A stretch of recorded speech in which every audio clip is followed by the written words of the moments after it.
ఉపరణం భారతమ్మ గారి ఈ సుదర్శన మహత్యం గురించి నరసింహస్వామి మహత్యం గురించి ప్రవచన కార్యక్రమం జరుగుతుంది. భక్తులందరూ కూడా మందిరంలో దృష్టి వచ్చిందిగా భారతమ్మ గారిని వేదిక మీద ఆహ్వానిస్తూ వారి ప్రవచనాన్ని ప్రారంభించవలసిందిగా వారిని ఆహ్వానిస్తున్నాం. ఇలాగేనా ఎట్లా కూర్చోదు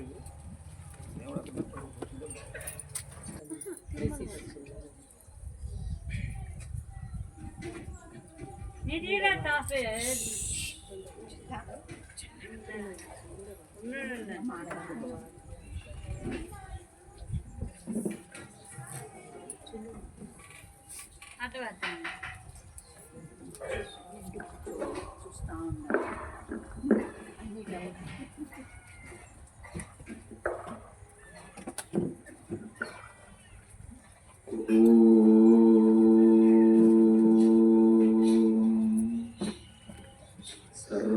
सर्वचैतन्यरूपां ताम् आद्यां विद्यां च धीमहि बुद्धिं यात्मः प्रचोदयात् सृष्टौ या सर्गरूपा जगदवपालिनी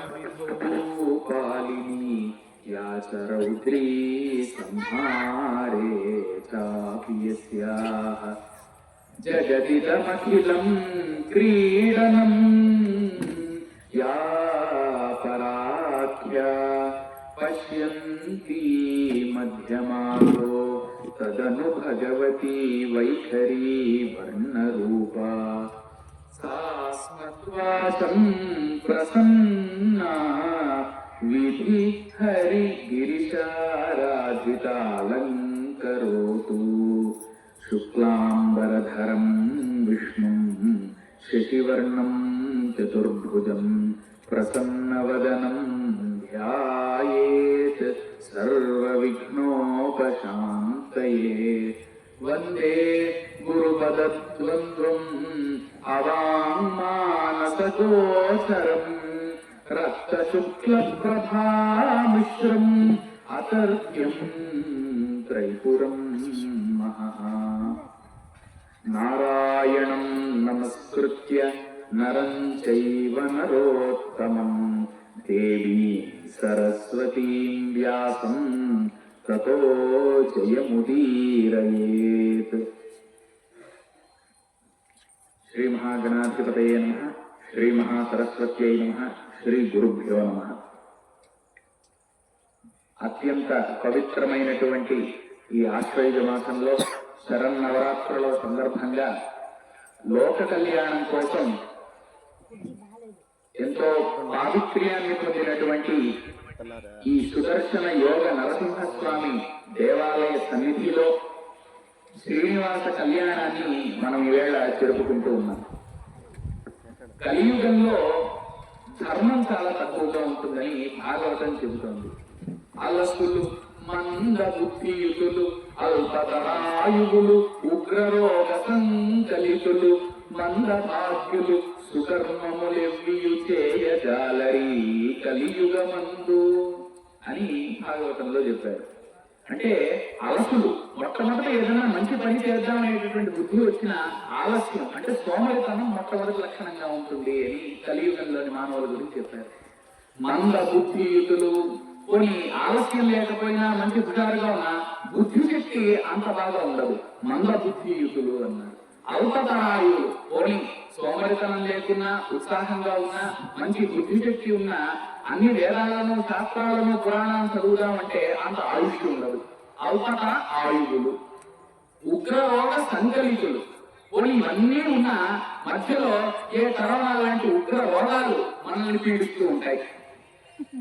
ఉగ్రరోగ సంకలితులు మందభాగ్యులు. మరి ఇవన్నీ లేకపోయినా ఉత్సాహం ఉన్నా ఆయువు ఉన్నా బుద్ధి శక్తి ఉన్నా రోగాలేవి కూడా లేకపోయినా మందభాగ్యులు. కొంతమందికి భాగ్యం ఉండదు, కొంతమందికి ఏమో సౌభాగ్యం ఉంటుంది ఒక్కోసారి అదృష్టం కొద్దీ, కానీ కొంతమందికి ఏమో భాగ్యం ఉండదు. ఇవన్నీ ఉంటే సుకర్మములెవ్వియు చేయజాలరి కలియుగమందు. ఇవన్నీ ఎవరికైతే ఉంటాయో వాళ్లకు మంచి పని చేయాలి అనేటటువంటి బుద్ధి రాదు అని. కాబట్టి అటువంటి ఈ కలియుగంలో ఇంకా కూడా ధర్మం నిలబడుతోంది అనంటే ఇటువంటి మహానుభావుల యొక్క కారణం వల్లనే. ఈవేళ అత్యంత పవిత్రమైనటువంటి ఈ సుదర్శన యోగ నరసింహస్వామి దేవాలయంలో లోక కళ్యాణాన్ని ఏ మహా పరమాత్ముడైతే ప్రసాదిస్తాడో అటువంటి పరమాత్ముడికే కళ్యాణాన్ని తలపెడుతూ ఇక్కడ అద్భుతమైనటువంటి కార్యక్రమాన్ని నిర్వహిస్తూ ఉన్నారు మన పెద్దలందరూ కూడా. ఇటువంటి వారి వల్లనే కలియుగంలో ధర్మం ఇంకా నిలబడి ఉన్నది.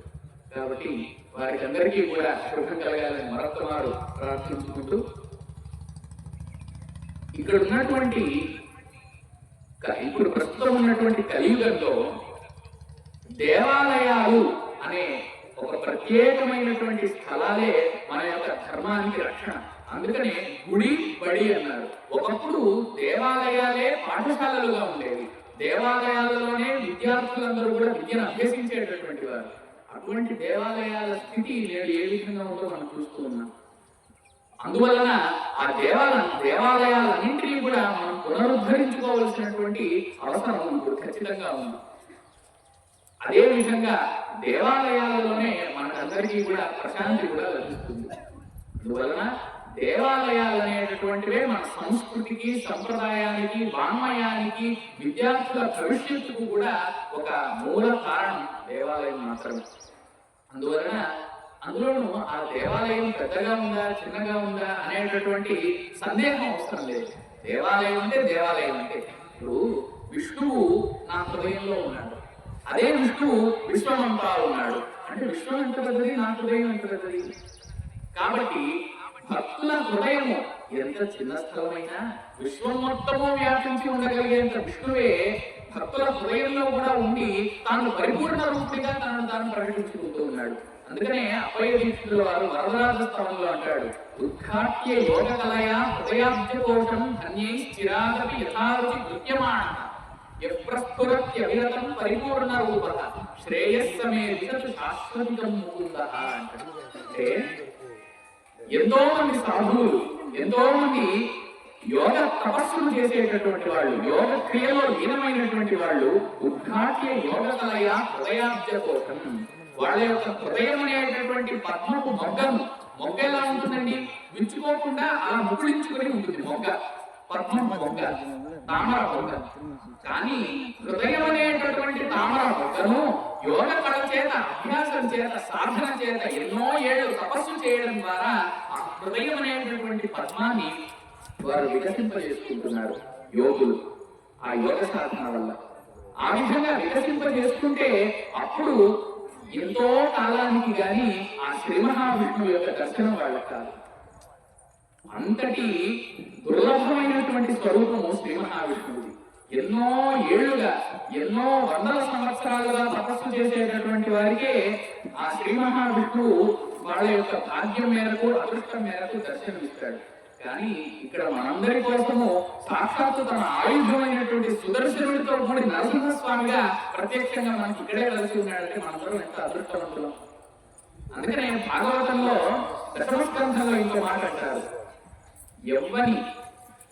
ఎవ్వని చూడ యోగి విభులు ఎంతయు అని చెబుతూ ఉంటాడు. అందులో అంటే ఎన్నో ఏళ్లుగా తపస్సు చేసి ఏ యోగివరులైతే ఆ శ్రీ మహావిష్ణువుని చూస్తారో కనీసం ఆ శ్రీ మహావిష్ణువు యొక్క పాద పద్మాల యొక్క ధూళినైనా చూడడానికి వాళ్ళు తాపత్రయపడతారో యోగులందరూ. అటువంటి యోగులు అంత సాధన చేస్తూ ఉంటే ఈ గోపికలు అలాగే గోపజనులందరూ ఉన్నారు కదా, గోకులంలో వాళ్ళందరితో సాక్షాత్తు శ్రీ మహావిష్ణువే శ్రీకృష్ణుడిగా వాళ్ళతో సహా ఆడుకుంటూ చట్టపట్టాలు వేసుకుంటూ ఆ విధంగా తిరుగుతూ ఉంటే వాళ్ళ యొక్క భాగ్యం అంతా ఇంకా అని పోతనన్నాడు. ఎన్నడునైన యోగివరు లేవిభు పాద పరాగమంతయు కన్నులగా అన్నారు. అట్టి హరిగౌగిట చేర్చుచు చెట్ట పట్టుతున్ తన్నుచు గుద్దుతున్నగుతు తద్దయు కైపడి కూడి ఆడుతు మన్నన చేయ వల్లవ కుమారుల భాగ్యములింత ఎక్కునే ఆ గోపాలకులందరికీ ఎంత భాగ్యమో కదా. సాక్షాత్తు యోగివరులందరూ కూడా ఎవరి పాద పద్మాల నుండి వచ్చేటటువంటి ధూళిని చూడడానికి వందల ఏళ్ళు తపస్సులో గడుపుతూ ఉంటారో అటువంటి మహాత్ముడు పరమాత్ముడైనటువంటి శ్రీకృష్ణుడే వీళ్ళందరితో కలిసి ద్వాపర యుగంలో ఒక స్నేహితుడిగా, ఒక బంధువుగా, ఒక మిత్రుడిగా వాళ్ళందరితో కలిసి తిరిగాడు. వాళ్ళందరితో కలిసి చట్టపట్టాలు వేసుకున్నాడు, ఆడుకున్నాడు, దూకాడు, ఎగిరాడు. ఇక చేయని పని అంటూ లేదు. కాబట్టి మన్నన చేయ వల్లవ కుమారుల భాగ్యములు ఇంత యొక్కునే. కాబట్టి కనీసం వాళ్ళ భాగ్యాన్ని ఇంత అంతా అని చెప్పగలమా? అటువంటి మహాభాగ్యమే మన ఈవేళ శ్రీ సుదర్శన యోగ నరసింహస్వామి రూపంలో మనకు కలిగింది. సాక్షాత్తు ఆ స్వామివారిని తన ఆయుధ పురుషుడైనటువంటి సుదర్శనుడితో కలిసి మనం ఇక్కడ ఒక విరాణమూర్తివంతమైనటువంటి దీప్తితో మనం ఇక్కడ వీక్షిస్తూ ఉన్నాం. అటువంటి అద్భుతమైన ఒక దివ్య తేజస్సు సుదర్శన నరసింహస్వామి. ఇక్కడ ఒక విషయం చెప్పాలి. ఎప్పుడూ కూడా శ్రీ మహావిష్ణువు దశావతారాలు ప్రసిద్ధి కదా. ఆ దశ అవతారాలలో కూడా ఆయన ఏ అవతారం దాల్చినా కూడా శ్రీ మహావిష్ణువును వదలకుండా వెళ్ళేటటువంటి కొన్ని వస్తువులు ఉన్నాయి. అందులో మొట్టమొదట లక్ష్మీదేవి. లక్ష్మీదేవి శ్రీ మహావిష్ణువు ఏ అవతారం ఎక్కినా కూడా ఆయనతో పాటు అలాగే నిత్యానపాయిని అన్నారు లక్ష్మీదేవి. అంటే శ్రీ మహావిష్ణువు ఏ అవతారం ఎక్కినా అందులో ఏదో ఒక రూపంలో శ్రీ మహావిష్ణువుతో కూడా లక్ష్మీదేవి కూడా ఉంటుంది. శ్రీకృష్ణుని అవతారం ఇచ్చినప్పుడు రుక్మిణిగా, రామావతారం దాల్చినప్పుడు సీతగా, ఈ విధంగా అనేక అవతారాలలోనూ శ్రీ మహాలక్ష్మి విష్ణువును వదలకుండా ఆయనతో పాటే వెళ్తూ ఉంటుంది. అందుకనే శ్రీ మహావిష్ణువు ఆయన తన హృదయంలో సంస్థాపించుకొని ఆ శ్రీ మహాలక్ష్మి గౌరవించాడు. అందులోనూ సాక్షాత్తు శ్రీ మహాలక్ష్మియే చెప్పినది సుదర్శనుడి యొక్క మహాత్మ్యాన్ని. నేను ఎంతటి సమర్థురాలనైనా ఈ లోకంలో ఉండేటటువంటి వాళ్ళందరినీ కూడా కటాక్షించేటటువంటి దానిని నేనే అయినా కానీ నేను సుదర్శన చక్రం యొక్క ప్రభావం చేతనే ఈ లోకంలో ఉండేటటువంటి వాళ్ళందరినీ రక్షిస్తున్నాను అని సాక్షాత్తు నేను చెప్పిన మాట, లక్ష్మీదేవి చెప్పినటువంటి మాట. ఈ ముల్లోకాలను నడిపించేటటువంటి ఒక గొప్ప శక్తి లక్ష్మీదేవి. కానీ ఆ లక్ష్మీదేవి కూడా ఏ శక్తి ద్వారా ఈ ముల్లోకాలను నడిపిస్తూ ఉన్నదంటే సుదర్శన చక్ర ప్రభావం చేత. అటువంటి గొప్ప మహాత్మ్యం సుదర్శన చక్రానికి ఉన్నది. ఆ సుదర్శన తాళ్వారంటాం, చక్ర తాళ్వారంటాం. ఆళ్వారుగా ప్రసిద్ధి చెందాడు ఆయన. అంటే మన అలా 12 సూర్యులు అని శ్రీకృష్ణదేవరాయల ఆముక్తమాల్యంలో అంటాడు. అంటే శ్రీ మహావిష్ణువు ద్వాదశ ఆదిత్యుల మధ్యలో ఉంటాడు. అంటే ఆదిత్యులు 12 మంది. ఆ ద్వాదశ ఆదిత్యులలో మధ్యలో శ్రీ మహావిష్ణువు ఉండగా, మరి ఆదిత్యుడు అంటే సూర్యుడు కదా, సూర్యుడి ప్రతాపం చాలా ఎక్కువగా ఉంటుంది కదా, వేడికి. కాబట్టి ఆ వేడికి వలన శ్రీ మహావిష్ణువు కాస్త వేడిగా ఉందని భావిస్తూ ఉంటే ఈ పండితులందరూ ఉన్నారే, ఈ 12 మంది ఆళ్వారు కూడా, వాళ్ళు తమ సాహిత్యమైనటువంటి తేనెతో శ్రీ మహావిష్ణువుని అభిషేకం చేసి ఆయనకు చల్లదనాన్ని కల్పించారట. అటువంటి సాహిత్యం ఆళ్వారు, అటువంటి మహాత్మ్యం ఆళ్వారు. ఆ విధంగా చక్రతాళ్వారు కూడా మనం ఆళ్వారుగా పిలుచుకుంటూ ఉన్నాం. అంటే సాక్షాత్తు శ్రీ మహావిష్ణువు యొక్క స్వరూపమే సుదర్శన చక్రం. శ్రీ మహావిష్ణువే సాక్షాత్తుగా లోకాన్ని రక్షించడం కోసమని ఆ సుదర్శన చక్రాన్ని సృష్టించాడు. అందుకనే సుదర్శన చక్రంలో శ్రీ పూరనారాయణుని ఒక మాట అంటాడు, యస్మిన్ విన్యస్య భారం జగతాం జంగమ స్థావరాణం లక్ష్మీనారాయణాఖ్యం మిథునం అనుభవత్యుదానాం విహారం అని అంటాడు. అంటే శ్రీ మహావిష్ణువు, శ్రీ మహాలక్ష్మి వీళ్ళిద్దరు దంపతులు కదా. మరి దంపతులు అంటే ఎప్పుడు విహారం చేస్తూనే ఉంటారు, చాలా చక్కగా అన్ని చోట్లకు వెళుతూ ఉంటారు. మంచి దంపతులుగా ఉన్నారు కాబట్టి మంచి సుఖాన్నంతగా అనుభవిస్తూ ఉంటారు. మరి వాళ్ళిద్దరూ విహరిస్తూ ఉంటే మరి వాళ్ళు మామూలు దంపతుల, ఆది దంపతులు శ్రీ మహావిష్ణువు, లక్ష్మీదేవి. మరి ఆ విధంగా వాళ్ళు విహరిస్తూ ఉంటే ఈ లోకాన్ని రక్షించే వాళ్ళు ఎవరు? వాళ్ళు ఈ పేరులలో లీనమైపోతే ఈ లోకాన్ని రక్షించేది ఎవరు అంటే యస్మిన్ విన్యస్య భారం, అని చెబుతూ ఉన్నాడు. అంటే సాక్షాత్తుగా శ్రీ మహావిష్ణువే సుదర్శన చక్రానికి ఈ లోకాన్ని మొత్తము రక్షించేటటువంటి భారాన్ని అప్పచెప్పాడు. ఆ భారాన్ని ఆ విధంగా అప్పచెప్పగా తత్తత్ సత్య సమస్తం, ఆ ఫలాన్నంతా కూడా, ఆ జగత్తు యొక్క భారాన్నంతా కూడా సాక్షాత్తు సుదర్శన చక్రమే నిర్వహిస్తూ మనందరినీ కూడా ఆ సుదర్శనుడు కటాక్షిస్తూ ఉన్నాడు. అందువల్లనే శ్రీ మహావిష్ణువు ఎటువంటి భారము లేకుండా ఈ లోకాలన్నింటినీ కూడా ఏలగలుగుతున్నాడు. అంటే శ్రీ మహావిష్ణువు లోకాలను ఏలుతున్నాడు అంటే దాని అర్థం సుదర్శన చక్రాన్ని ఒక సాధనంగా చేసుకుని సుదర్శనుణ్ణి ఈ లోకాలన్నింటికి అధిపతిగా చేసి శ్రీ మహావిష్ణువు కాస్త భారాన్ని తగ్గించుకుంటూ ఉన్నాడు అని అర్థం. ఈ విధంగా ఈ సుదర్శనుడి యొక్క మాహాత్మ్యం అంతా ఇంకా కాదు. అందుకనే పూర్వం అంబరీషుడు అని ఒక మహాభక్తుడు ఉండేవాడు. ఆయన ఇక్ష్వాకు వంశంలో జరించినటువంటి రాజు, చక్రవర్తి. భూమండలాన్ని మొత్తము శాసించేటటువంటి అధికారం ఉన్న ఎన్నడూ కొంచెం కూడా గర్వం పొందలేదు అంబరీషుడు. అటువంటి మహాభక్తుడు ఏ విధంగా ఉన్నాడట, సప్తద్వీపవశాల విశాల భూభరము దోస్తంభంబునం భూమి సంప్రాప్త శ్రీయుతుడై మహీవిభవ సంపచ్చాతుడిన్ కల్గి దుర్వ్యాప్తిని చెందక వైష్ణవార్చనల మేరన్ కాలం గుచ్చుచున్ సుక్తిం వందక యొప్పే సద్గుణ గరిష్ఠుండు అంబరీషుండిలం.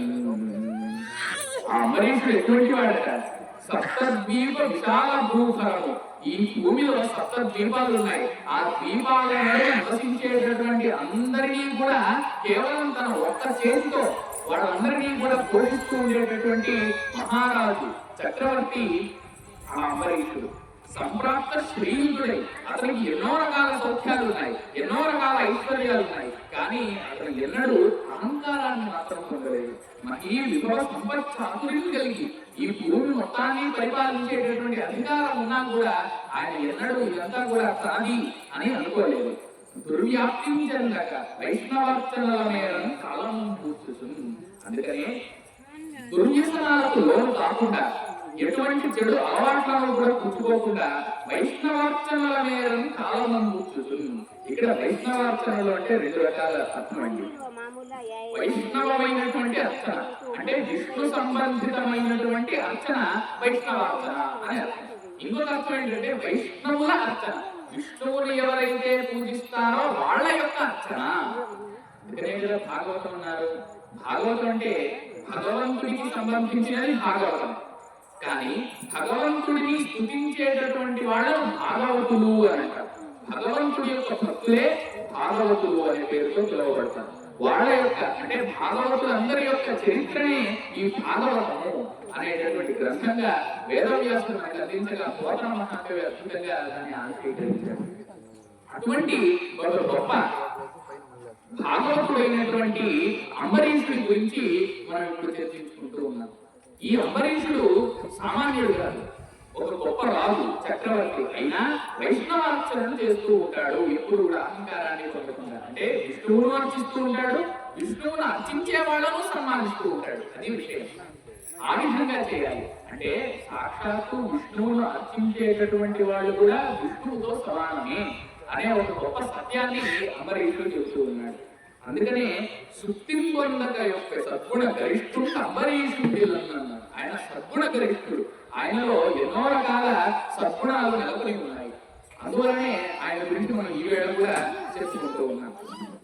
చిత్తంబు మధురి పుష్రీ పాదములయంద పలుకులు హరిగుణ పఠనమంద కరములు విష్ణు మందిర మార్జనములంద శ్రవములు హరికథా శ్రవణమంద చూపులు గోవింద రూప వీక్షణమంద శిరము కేశవ నమస్కృతులయంద పదము ఈశ్వర గేహ పరిసర్పణములంద కామంబు చక్రి కైంకర్యమంద సంగమచ్యుత జనతను సంగమంద ఘ్రాణమధురారి భక్తాంఘ్రికమలమంద రసన తులసి దళములందు రతులు పుణ్య సంగతులయంద ఆ రాజచంద్రమునకు.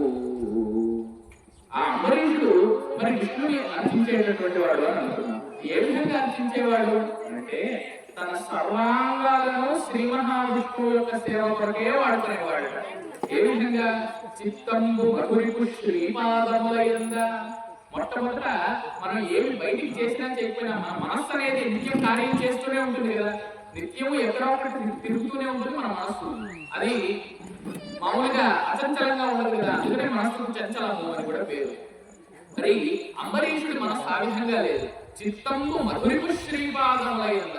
మధుసూదనుడు అంటే శ్రీ మహావిష్ణువు యొక్క శ్రీపాదం శ్రీచరణాలలోనే అతని యొక్క మనస్సు నిత్యము లగ్నమై ఉంటుంది. పలుకులు హరి గుణపఠనమంద. ఆయన యొక్క వాక్కులు ఇప్పుడు మనం మాట్లాడుకునేటటువంటి మాటలు ఏమండి, ఇవాళ ఇష్టం కూర ఏం చేశారు, పొద్దున పొంగలు పెట్టారు కదా, అసలు ఉచ్చిపోయిందో లేదో చూసారా, ఇటువంటి మాటలు కాదండి అంబరీషుడి మాటలు. ఆ పలుకులు హరి గుణ పఠనమంద. అంటే హరి యొక్క గుణాలను స్థుతించడానికి మాత్రమే ఆయన పలుకులు ఉంటాయి. ఆయన ఏం మాట్లాడినా ఎందుకు మాట్లాడతాడట?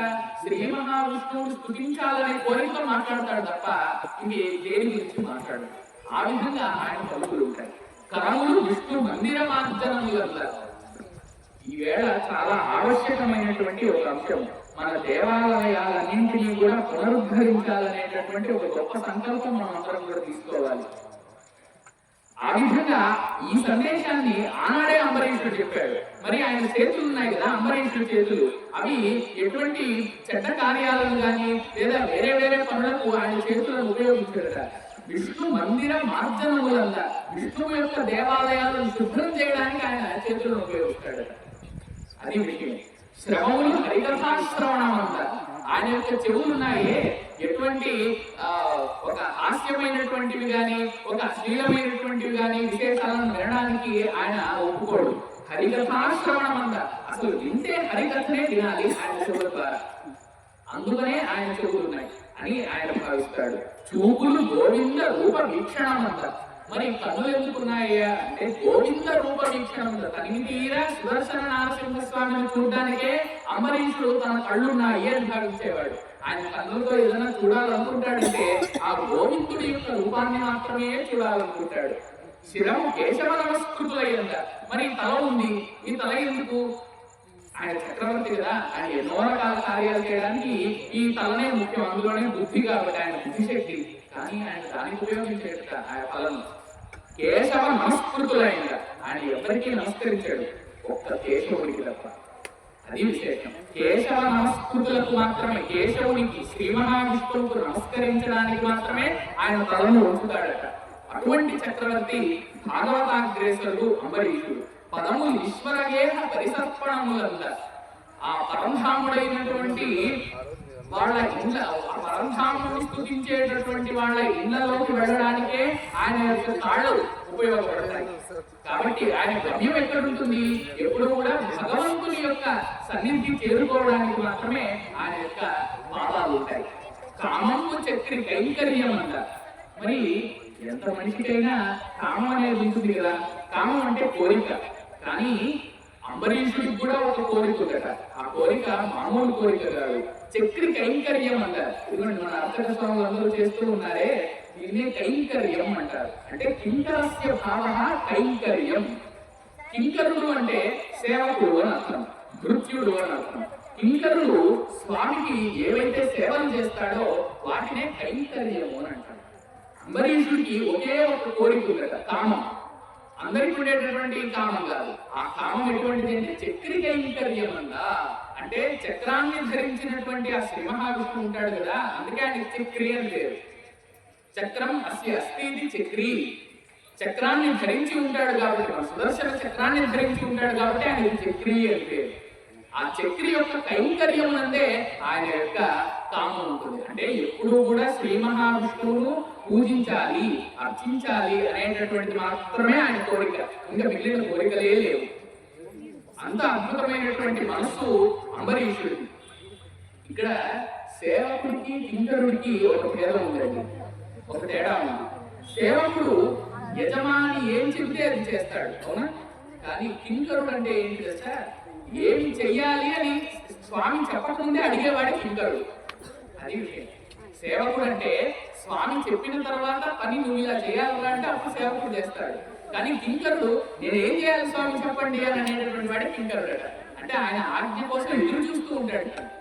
అందుకని కిం కరోమి అని అడుగుతాడు కాబట్టి కింకర. కాబట్టి అటువంటి కింకరుడు అంబరీషుడు శ్రీ మహావిష్ణువులకు సంగమ అచ్యుత జనతను సంగమంగా. మరి ఆయన సమాజంలో తిరగాల్సి ఉంటుంది చక్రవర్తి కాబట్టి. మరి ఎవరితో తిరుగుతాడు అంటే ఆయనకు కొంతమందితో మాత్రమే తిరగడం ఇష్టమట. అచ్యుత జన తను సంగమంగా, అచ్యుతుణ్ణి ఎవరైతే ఆరాధిస్తారో అటువంటి వాళ్లతో కలిసి తిరగాలనేటటువంటి కోరిక ఆయనకు ఉంటుంది. ఘ్రాణం అసురారి భక్తాంఘ్రికమలనంగా. మరి ఆయన మనందరం కూడా మన అధీనంలో ఉండదు. మన వాసనను పీలుస్తాం కదా, ఎటువంటి గంధాన్ని పీల్చాలి అనేటటువంటి ఆధిన్యం మన చేతుల్లో ఉండదు. కానీ ఘ్రాణం అసురారి భక్తాంఘ్రికమలనంగా శ్రీ మహావిష్ణువు యొక్క పాదం అనే పద్మముల నుండి వచ్చేటటువంటి సువాసన మాత్రమే ఆ అంబరీషుడు పీలుస్తాడు తన నాసిక ద్వారా. అటువంటి భక్తుడు అంబరీషుడు. రసన్న తులసి దళములంతా. మరి నాలుక మరి ఏమైనా తినాలి కదా, మరి నాలుక ద్వారా ఏం తింటాడు అంటే తులసి దళములంతా. అంటే తులసి దళములలో మాత్రమే ఆయన పిట్ట ఉన్నది ఆయన నాలుకకు. అంత పవిత్రమైనది కదా మరి తులసి శ్రీ మహావిష్ణువు యొక్క పూజలో. కాబట్టి రతులు పుణ్య సంగతులై ఉంటారు. పుణ్యం చేయాలి అనేటటువంటిది మాత్రమే ఆయన తలంపు. ఈ విధంగా ఆ రాజచంద్రుడు ఆ అంబరీషుడు నిత్యము కూడా ఒక గొప్ప భక్తితో వైష్ణవ భక్తితో విరాజిల్లుతూ ఉండేవాడు. మరియు మహీవిపుడు అన్నారు. అతను ఒకానొక సందర్భంలో ఇలాగా ఎన్నో ఏళ్ళు రాజ్యాన్ని పాలించిన తర్వాత ఆయన ఒక సందర్భంలో వైరాగ్యం వచ్చేసిందండి. అంటే ఈ రాజ్యాలని ఎందుకు, ఈ చక్రవర్తిత్వాన్ని నేనేం చేసుకుంటాను, శ్రీ మహావిష్ణువును ఆరాధిస్తే కదా నా జన్మకు సార్థక్యం, శ్రీ మహావిష్ణువుని పూజిస్తే కదా నాకు మోక్షం కలిగేది. ఆ శ్రీ మహావిష్ణువుని గురించి చింతించకపోతే ఈ బుద్ధి ఎందుకు అని ఒక వైరాగ్యాన్ని పొందాడు అంబరీషుడు. హరియని సంభావించు, హరియని దర్శించు అంటూ ఆఘ్రాణించు, హరియని రుచిగొనగలసు, హరిహరి కను అంబరీషుడు అలవియ పొగడం. హరిహరి ఆ అంబరీషుడిని పొగడానికి మాటలు చాలుతాయా అన్నాడు భాగవతంలో. అటువంటి వైరాగ్యాన్ని పొందాడు అంబరీషుడు. అంటే ఇక ఈ రాజ్యాల మీద ఎటువంటి మోజు లేకుండా, ఎటువంటి ప్రీతి లేకుండా ఇక విష్ణువుడు మాత్రమే పూజించాలి అని అనుకుని ఒక యజ్ఞం చేయడానికి కోరుకున్నాడు. ఆ యజ్ఞం చేయడానికి కోరుకుంటూ ఏం చేస్తున్నాడు, మునినీరు సొచ్చు. ఆ సందర్భంలో ఒక ద్వాదశి వ్రతాన్ని చేయడానికి కోరుకున్నాడు ఈ అంబరీషుడు.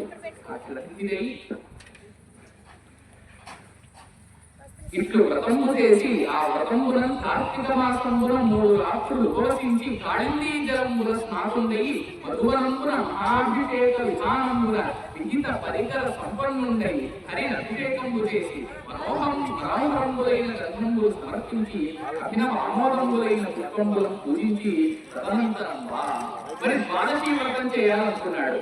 మరి వ్రతాన్ని ఈ విధంగా కళ్యాణాలను నిర్వహిస్తేనే కదా మరి మనకు పుణ్యం వచ్చేది. మనమేమో యోగ కళ ద్వారా యోగ సాధనలు 100 సంవత్సరాలు చేసేటటువంటి ఆయుష్ మనకు లేదు. అందుకు తగినటువంటి పరిస్థితులు ఈ కలియుగంలో లేవు. కాబట్టి వ్రతము, పూజ, ఉపవాసము ఇత్యాది కర్మముల వల్లనే మనం ఆ భగవంతుడిని అర్చించుకోగలం, పుణ్యాన్ని సంపాదించడం.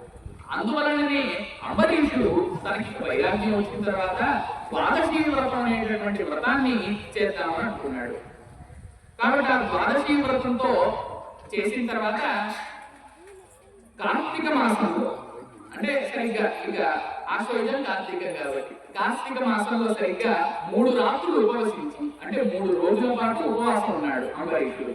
ఉపవాసం ఉండి కాళిందీ జలములో స్నాతుంటాయి, అంటే యమునా నది జలములలో బాగా స్నానం చేసి మంగళకరమైనటువంటి స్నానాలన్నింటినీ కూడా చేసి మధువన అనేటటువంటి ప్రదేశంలో మహాభిషేక విధానముల విహిత పరికర సంపన్నుండై హరిని అభిషేకములు చేసి, విధంగా 3 రోజుల పాటు చక్కగా ఉపవాసం చేసి ఆ కాళిందీ జలములో అంటే యమునాచలిలో స్నానం చేసి హరికి అభిషేకం చేస్తూ ఉన్నాడు.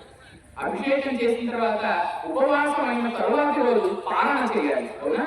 పారణ అంటే ఉపవాసం తరువాత రోజు తినేటటువంటి భోజనాన్ని పారణ అంటారు. ఉపవాసం తర్వాత రోజున ఉపవాస వ్రతం ముగిసిపోయిన తర్వాత తినేటటువంటి భోజనాన్నే, స్వీకరించేటటువంటి ఆహారాన్నే పారణ అని అంటారు. మరి ఇంకా 3 రోజులు ఉపవాసం చేశాడు కార్తీకంలో, మరి 4వ రోజు ఇంకా ఆ వ్రతం అయిపోయింది కాబట్టి ఆ రోజు పారణ చేయాలి. సరిగ్గా ఆ సమయంలో పాలేరై ప్రవహింపడగ్గరజులే ప్రాయంబులం రూపము మేలై పూర్తలుగాక వెండి గొరిజలు ఏమోరు శృంగంబులు గ్రాలం రేపుల అరుణాకుతును రంగఛాయలయ్యున్న మందాలం ఎర్పుల చక్కమిచ్చే విభుడు వైదిక శ్రేణి అన్నాడు. మరి వ్రతం చేస్తే ఎవరి కోసం చేయాలి? ఆయన చక్రవర్తి కదా, ఆయనకు వైరాగ్యం వచ్చినా కేవలం నా కోసం ఏదో ముక్తి రావాలని, కేవలం నాకు మాత్రమే ఏదో జరగాలని చేయలేదండి. ఆయన ఆ వ్రతం చేసి, ద్వాదశి వ్రతం చేసి అక్కడ 600 కోట్ల మంచి ఆవులను వేదమూర్తులకు దానం ఇచ్చాడట. ఒకటి కాదు, 2 కాదండి, ఎర్పుల షట్కము అన్నాడు. 600 కోట్ల ఆవులు. ఆ ఆవులు కూడా ఎటువంటి ఆహారం లేకుండా పక్క చిక్కిపోయినటువంటి ఆవులు కాదండి, చాలా మంచి పుష్టిగా మంచి పాలను ఇచ్చేటటువంటి, క్షీరాన్ని ఇచ్చేటటువంటి ఆవులను, గోవులను ఆ అంబరీషుడు దానం చేశాడు. మంచి ఇటువంటి అర్చకులందరికీ ఈ యజ్ఞం చూడడానికి వచ్చినటువంటి వాళ్లకు, పేదవాళ్లకు అందరికీ కూడా 600 కోట్ల గోవులను దానం చేశాడు అంబరీషుడు. ఈ విధంగా దానం చేసి ఇక పాలన చేయాలి అని అనుకున్నాడు. అంటే ఉపవాసం తర్వాత శోధనం చేయాలి. ఉపవాసం తర్వాత రోజున ఆహారం తీసుకోకపోతే అది దోషం శాస్త్ర ప్రకారం. కాబట్టి సరే ఇంకా ఆహారాన్ని తీసుకుందాము అని అంబరీషుడు భావిస్తూ ఉన్నాడు. ఆ సమయంలో ఒకరు వచ్చారండి. ఆయన ఎవరంటే భాసుర నిగమ పదోపన్యాసుడు. భాసుర నిగమ పదోపన్యాసుడు సుతపో విలాసుడు అనుపమ యోగాభ్యాసుడు రవిభాసుడు దుర్వాసుడు అతిథి అయ్యే తన్నివాసమునకు. సాక్షాత్తు శివప్రతిరూపమైనటువంటి దుర్వాసో మహర్షి, దుర్వాసో మహర్షి అనుకుంటున్నాడు, దుర్వాసో మహర్షి అన్నాడు. ఆ దుర్వాసుడు అంబరీషుడిని పరీక్షించడానికి వచ్చాడు. మరి అంత బాగా పూజలు చేసేసి, అంత బాగా వ్రతం చేస్తే వెంటనే మోక్షం వస్తే ఇక పరీక్ష ఎక్కడిది? ఆ భక్తుడిని పరీక్షించాకే అతని యొక్క నిజమైనటువంటి భక్తి ఎటువంటిది అని తెలుసుకున్న తర్వాతే శ్రీ మహావిష్ణువు వారికి మోక్షం ఇస్తాడు. ప్రవచనం చెప్పడానికి వస్తే సరిపోతుందా? ఈ మైక్ మధ్యలో ఆగిపోతుంది, అది కూడా పరీక్షే. కాబట్టి అది ఆగిపోయినా కూడా మనం మాత్రం ఆ శ్రీహరిని నమ్ముకొని మన ప్రవచనాన్ని కొనసాగించాలి. ఆ విధంగా ఉంటుంది. అప్పటి వరకు మంచి ద్వాదశి వ్రతాన్ని చేశాడు అంబరీషుడు. ఎంతో మంది పెద్దలకు 600 కోట్ల గోవులను దానం ఇచ్చాడు. ఇన్ని చేసినా కూడా అంటే ఎటువంటి అహంకారాన్ని కూడా పొందలేదు. అందువలన ఇతని భక్తిని ముందుగానే గమనించి శ్రీ మహావిష్ణువు మొదటి నుంచి కూడా సుదర్శన చక్రాన్ని ఆ అంబరీషుడికి ఒక రక్షగా, ఎప్పుడు సుదర్శన చక్రము అంబరీషుడితోనే ఉండాలి అని సుదర్శన చక్రానికి ఆజ్ఞించాడండి. శ్రీ మహావిష్ణువు ఈ అంబరీషుడు ఇంత అహంకారం లేకుండా అసలు ఎప్పుడు కూడా నా పూజలను మానకుండా ఉన్నాడే అని సంతోషపడి మొదటి నుంచి కూడా రాజ్యాన్ని పరిపాలిస్తుండే కూడా ఉన్నప్పటి నుంచి కూడా సుదర్శన చక్రాన్ని నీవెప్పుడు కూడా అంబరీషుడితో పాటే ఉండాలి. అంబరీషుడికి ఏ కష్టం వచ్చినా కూడా నీవు అతనికి సహాయంగా ఉండి రక్షించాలి అని సుదర్శన చక్రాన్ని ఆజ్ఞాపించాడు శ్రీ మహావిష్ణువు. కాబట్టి సుదర్శనుడికి ఎటువంటి బాధ్యత అంటే అంబరీషుడికి ఏ కష్టం వచ్చినా సుదర్శనుడే రక్షించాలి. అదృశ్య రూపంలో అంబరీషుడి చుట్టే తిరుగుతూ ఉంటాడు. భగవంతుడిని అర్చిస్తే భగవంతుడు మనకు తెలియకుండానే మన కష్టాలన్నింటినీ గట్టెక్కించే మార్గాన్ని మొదటి నుంచి కూడా పూనుకొని మనల్ని అనుభవిస్తాడు. అది విషయం. కాబట్టి ఇక్కడ అంబరీషుడిని రక్షించడానికి సుదర్శన చక్రాన్ని నియోగించాడు శ్రీ మహావిష్ణువు. సరే, ఇది ఈ విధంగా ఉండగా మరి ఇక్కడికి దుర్వాసుడు వచ్చాడు అనుకున్నాం కదా అంబరీషుడి సన్నిధికి. ఆ దుర్వాసుడు ఎటువంటి వాడట? భాసుర నిగమ పదోపన్యాసుడు. భాసుర బాగా ప్రకాశించేటటువంటి నిగమ అంటే వేదాలను ఉపన్యసించేటటువంటి సామర్థ్యం గలవాడు. సాక్షాత్తు శివాంశ కదా దుర్వాసుడు. కాబట్టి భాసుర నిగమ పదోపన్యాసుడు, వేదాల సారం మొత్తాన్ని కూడా ఉపన్యసించగలిగినటువంటి ఒక సామర్థ్యం కలిగినటువంటి మహాముని. సుతపో విలాసుడు, ఆయన తపస్సు అంతా ఇంత కాదు, మంచి తపస్సంపన్నుడైనటువంటి వాడు. అనుపమ యోగాభ్యాసుడు, మరి కేవలం తపస్సు మాత్రమే కాదు, యోగ విద్యను తెలిసినటువంటి వాడు, యోగ రహస్యాలను తెలిసినటువంటి వాడు దుర్వాసుడు. రవిభాసుడు అన్నారు. అంటే రవి సూర్యుడి వలె భాసుడు, ప్రకాశించేటటువంటి తేజస్సు గలవాడు. ఆయన ముఖం చూస్తేనే ఒక సూర్యుడు మన ముందు ప్రకాశిస్తున్నాడా అని అంత ముఖవర్చస్తుందట ఆ దుర్వాసుడు. అటువంటి దుర్వాస మహర్షి ఇక్కడికి మన అంబరీషుడి దగ్గరికి అతిథిగా వచ్చాడు. మరి ఏమన్నా ఈ విధంగా శ్రీనివాస కళ్యాణాలు ఈ విధంగా చేస్తుంటే మన భక్తులందరం కూడా ఇక్కడికి అతిథులాగానే వస్తాం కదా. మన హనుమంతరావు గారు వస్తారు, మన అర్చక స్వామి గారు వస్తారు విద్యాపీఠం నుంచి, తిరుపతి నుంచి, వారితో పాటు ప్రవచనం చెప్పడానికి కాబట్టి వాళ్ళు వస్తారు. కాబట్టి ఒక మంచి కార్యక్రమాన్ని చేస్తూ ఉన్నామంటే దానికి అతిథులందరూ వస్తారు.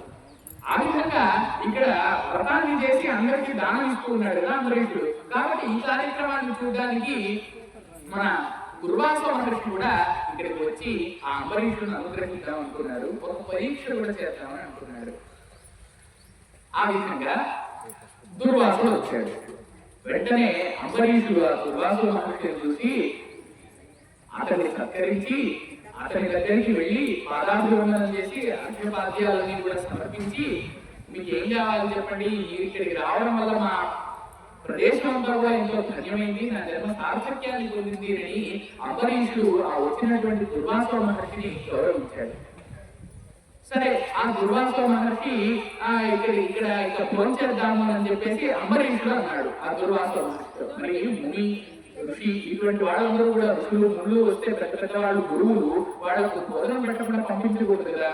కాబట్టి అంబరీషుడు కూడా ఆ మర్మాన్ని తెలిసిన వాడు కాబట్టి, పెద్దవాళ్ళని ఎలా గౌరవించాలో తెలిసినటువంటి భక్తుడు కాబట్టి దుర్వాస మహర్షిని కూడా, అయ్యా రండి స్వామి, మనందరం కూడా ఫోన్ చేద్దాం కలిసి, మీకు మొదట భోజనం పెట్టి తర్వాత ఆయన పారణ స్వీకరిస్తాను. ఇవాళ నేను పారణ స్వీకరించవలసినటువంటి రోజు, ఉపవాసం తరువాత నేను ఇవాళ ఫోన్ చేయాలి.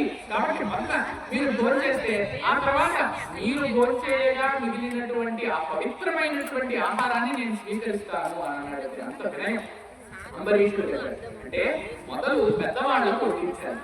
ఆ పెద్దవాళ్ళు తినిన తర్వాత, ఫోన్ చేసిన తర్వాత, ఆ తర్వాత యజమాని తింటాడు. ఆ విధంగా మొదలు దుర్వాసుడిని భోజనానికి రమ్మన్నాడు అంబరీషుడు. కానీ దుర్వాసుడు పరీక్షించడానికి వచ్చాడు కదా. సరేనయ్యా అంబరీష, ఇదంతా బాగుంది, సరే భోజనం చేయాలంటే మొదలు స్నానం చేసుకుని రావాలి కదా అని చెప్పి ఆ కాళీ తీర్థానికి పోయాడు. అంటే యమునా నదికి వెళ్ళాడు స్నానం చేయడానికి. వెళ్ళాడు ఎన్ని గంటలైనా కూడా రావడం లేదు తిరిగి. అక్కడే ఆయన అభ్యాసంలోనే ఉండిపోయాడు, యోగంలోనే ఉండిపోయాడు, కాళింది నదిలోనే ఉండిపోయాడు, స్నానం చేస్తూనే ఉన్నాడు, ఎంతవరకు రాలేదు. మరి అంబరీషుడికేమో ఒక పక్క ఆ 4వ రోజు తిథి పూర్తయిపోతూ ఉన్నది. అంటే ఆ 4వ రోజు కనుక పూర్తయిపోయి మనం పారాయణ చేయకపోతే ఉపవాసం తర్వాత అది దోషం శాస్త్ర ప్రకారం. మరి ఈ అతిథిని పెట్టకుండా తాను ముందు తినేస్తే అది కూడా దోషమే కదా. మరి ఇప్పుడు ఏం చేయాలి?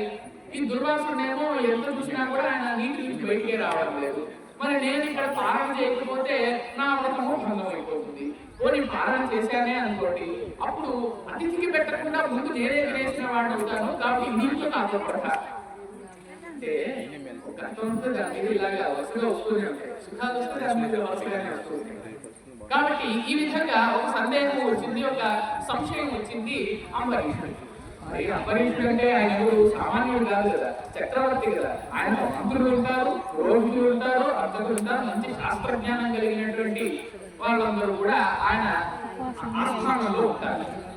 అందువలన ఈయనకి సందేహం వచ్చింది కాబట్టి అసలు ఇప్పుడు ఏం చేయాలి, పాలన చేయొచ్చా చేయకూడదా, మొదలు దుర్వాసుడు వచ్చిన తర్వాతే చేయాలా, మరి కాలం అతీతం అయిపోతుంది కదా, మరి ఏం చేయాలి అని ఈ సందేహంతో ఆ ఉన్నటువంటి పండితులందరినీ కూడా పిలిపించి, పండితులారా ఇప్పుడు నేనేం చేయాలి, అతిథి పోయిరా నీ నదిప ఈ బాధకి పారణము మా పాడి కాదు, కుడువకుంట కాదు, కుడుచుడయ్యును కాదు, శరీర భక్షణము సమ్మతము అన్నారు.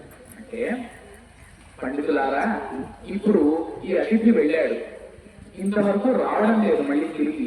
నేనేమో ఇతనికి భోజనం పెట్టిన తర్వాతే నేను తింటాను అన్నాను, కానీ పాలన వేళ అయిపోతూ ఉన్నది, ఆ రోజు పూర్తయిపోతూ ఉన్నది, మరి ఇప్పుడు ఏం చేయాలి అని ప్రశ్నించాడు అంబరీషుడు. అప్పుడు పండితులు చెబుతూ ఉన్నారు, అతిథి పోయి రాని నదిప ఈ ద్వాదశి పారాయణము మా పాడి కాదు.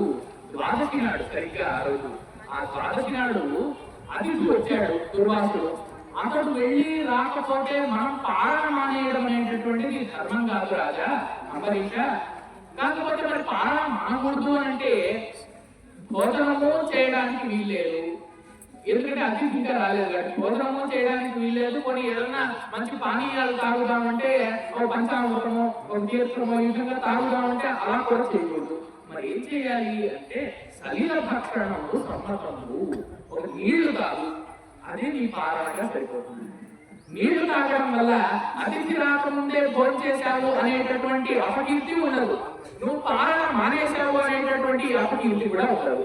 కాబట్టి శరీరాన్ని కేవలం నీటిని నువ్వు స్వీకరించడం వల్ల, నీళ్లు త్రాగడం వల్ల ఇటు అతిథికి న్యాయం చేసిన వాడు అవుతాము, పాలనను కాస్త పూర్తి చేసిన వాడు అవుతారు. కాబట్టి శరీర భక్షణము సమ్మతము అన్నారు. అంటే కేవలం నీళ్లు త్రాగిప్పుడు అతిథి వచ్చే వరకు దాంతో నీ పాలన నువ్వు చేసినట్టు అవుతుంది, అతిథిని గౌరవించినట్టు ఉంటుంది అని ఆ అంబరీషుడికి అక్కడ ఉండేటటువంటి పురోహితులు వీళ్ళందరూ కూడా చెబుతారు.